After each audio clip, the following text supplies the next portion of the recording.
Esta es la videodemostración del reporte de laboratorio número 8, que es el diseño de un amplificador de emisor común del laboratorio de electrónica. Mi número de matrícula es 1991812.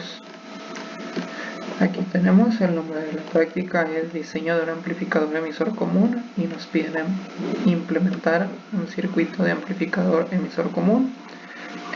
Y se nos da una teoría preliminar que nos proporciona los valores de las resistencias que se van a estar usando en el circuito.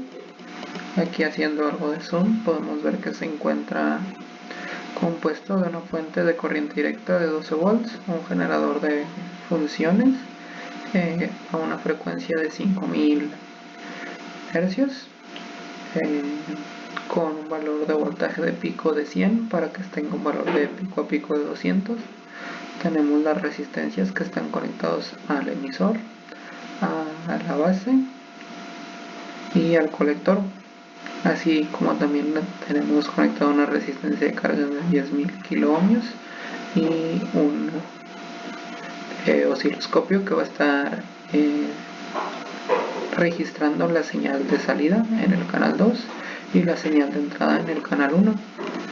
Aquí lo que hice fue, para determinar la beta del transistor, fue medir la corriente que hay en la base y medir la corriente que hay en el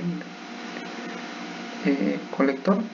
Sabemos que la relación es beta veces la corriente que hay en la base va a ser la corriente que hay en el colector, así que haciendo el álgebra podemos despejar para beta que sea la corriente del colector dividida entre la corriente de la base, que en este caso se midieron 673 picoamperes y 6.6 picoamperes, y nos da un aproximado de una beta de 100.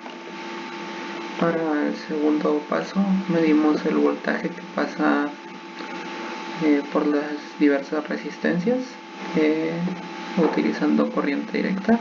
Medimos el voltaje de la fuente, que es de 12 volts, el que hay en el colector, el voltaje que pasa por la base y el voltaje que hay en el emisor. Vemos que los voltajes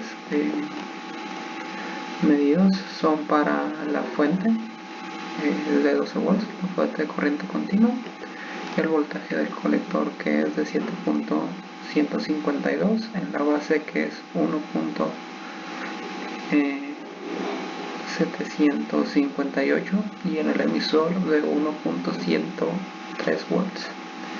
Y nos piden que, para comprobar que nuestro circuito está bien armado, se cumplan las siguientes condiciones. Primero que nada, que el voltaje de la base sea el voltaje del emisor más 0.6. Aquí vemos que 1.1 más 0.6 nos da aproximadamente los 1.758 que mide el voltaje de la base.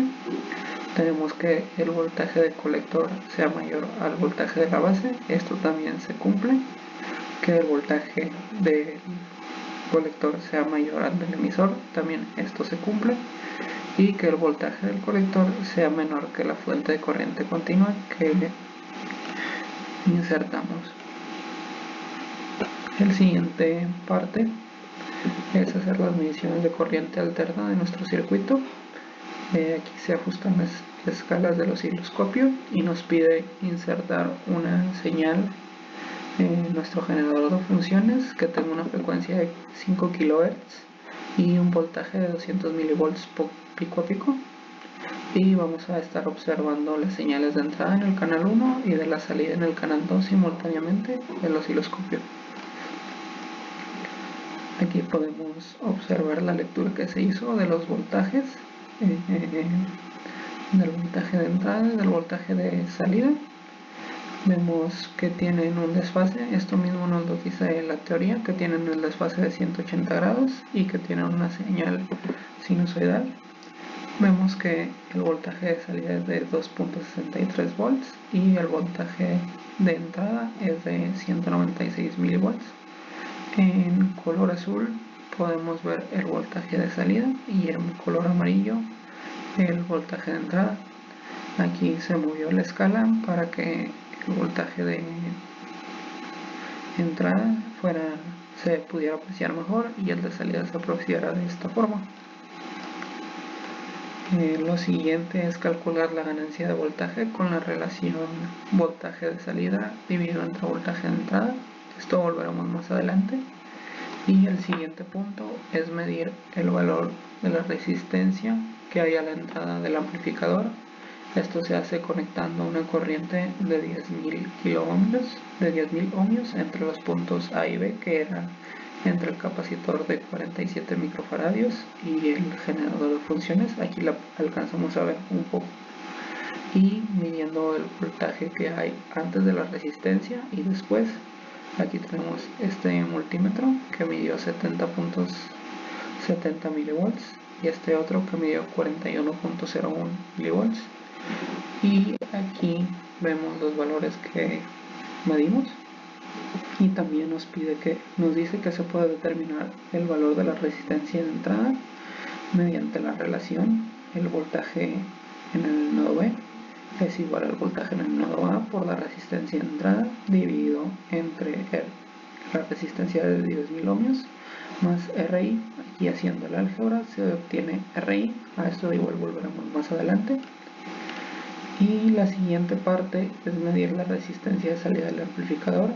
Para esto es necesario obtener dos voltajes de salida, uno utilizando una resistencia de 10.000 ohmios, que es la que ya teníamos puesta.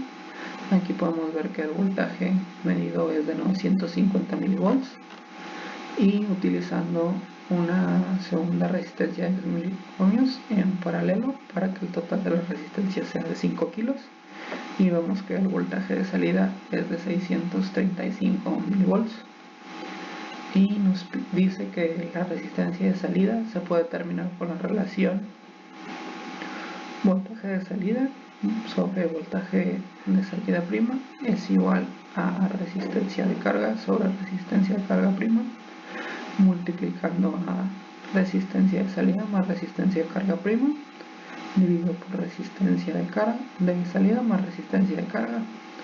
Aquí de igual forma, haciendo el álgebra, se puede comprobar el valor de la resistencia de salida.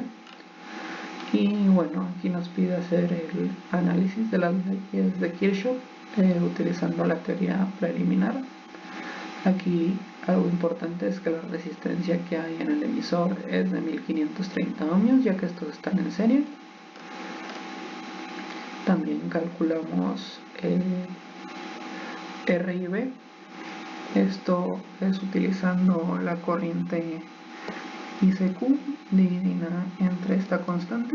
Vemos que este valor es de 37.14 y de esta forma también podemos calcular la relación voltaje de salida y voltaje de entrada con nuestra resistencia de carga y nuestra RC mediante esta relación vemos que el resultado es de 13.61 que es parecida a la que vamos a calcular en un momento y también este es la resistencia de output que es igual a la beta por la resistencia en el emisor partido por 10 vemos que nos da de 15.3 kilo ohmios que es parecida a nuestra resistencia de salida y aquí utilizando las curvas que te da el fabricante para obtener ICQ en el transistor vemos que la diferencia entre voltaje de colector y de base y de emisor era de alrededor de 0.6 volts por lo que la corriente que hay en el colector es de más o menos 7 miliamperios entre 6 y 7 por lo que lo tomamos como nuestro valor de ICQ y los últimos 3 puntos es determinar el valor de la ganancia de voltaje haciendo uso de los resultados obtenidos en el paso 6 determinar el valor de la resistencia de entrada y determinar el valor de la resistencia de salida. Aquí regresando hacia atrás podemos repasar estos puntos.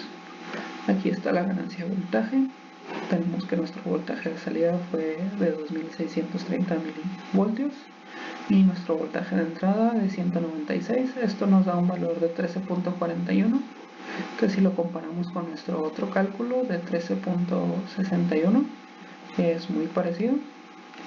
También tenemos el valor de RI. Aquí el álgebra que hice fue poner el voltaje B de este lado y ir buscando valores de RI que nos acercaran a un valor de VB de 41.01 milivolts, y aquí sí insertamos el valor del voltaje en A de 70.70. Vemos que el valor de RI que hace que se acerque a VB a 41 milivolts es de 13.900 ohms, que también coincide con la RB que habíamos calculado. Y la resistencia de salida la podemos calcular ya que la relación voltaje de salida y voltaje de salida prima es de alrededor de 1.5.